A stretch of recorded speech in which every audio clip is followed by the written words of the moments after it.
आज हम बात करते हैं एक ऐसे इवेंट के बारे में जिसने दुनिया भर का ध्यान इंडिया की तरफ खींच लिया है। India AI summit 2026। हर किसी के मन में एक सवाल उठता है, क्या इंडिया सच में एआई सुपर पावर बनने की तरफ बढ़ रहा है या सिर्फ एक हाइप बना के रखी गई है। आज हम दोनों पहलू से देखेंगे और जानेंगे।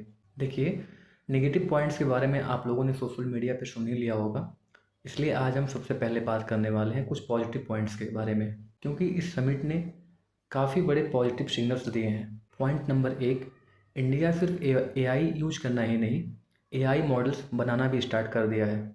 इस इवेंट में इंडिया के खुद के अपने एलएलएम लॉन्च हुए हैं, जैसे कि सर्वम एआई का लार्ज लैंग्वेज मॉडल, भारत जेन मल्टी लैंग्वेज एआई जो इंडियन मल्टी लैंग्वेज को सपोर्ट करता है और मल्टी लैंग्वेज में बात कर सकता है। दूसरी बड़ी बात, मासिव इन्वेस्टमेंट। बड़ी बड़ी कंपनियां जैसे गूगल, माइक्रोसॉफ्ट बिलियंस में इन्वेस्टमेंट करने के लिए तत्पर हैं।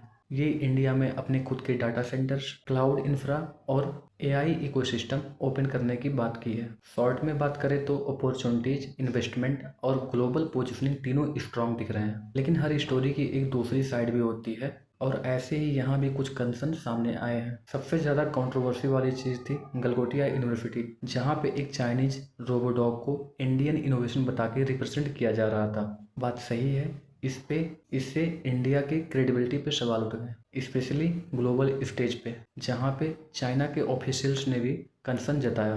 देखिए, अगर हम शॉर्ट में इसको कंक्लूड करें तो जो इंडिया का सबसे बड़ा इनोवेशन रहा है खुद का एआई मॉडल।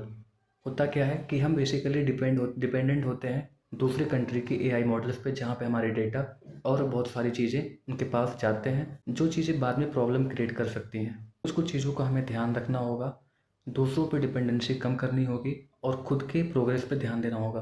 दूसरी तरफ अगर हम बात करें गलगोटिया यूनिवर्सिटी के बारे में, बेसिकली उनके पास इनोवेशन के नाम पे कुछ था नहीं, और जब इंसान के पास कुछ नहीं होता है लेकिन उन्हें अपना नाम दिखाना होता है, अपने आप को रिप्रेजेंट करना होता है, तो वो हमेशा दूसरे की चीज़ों को चुराने के बारे में सोचते हैं, जो उन्होंने किया। देखिए, ये छोटा मोटा इवेंट था नहीं।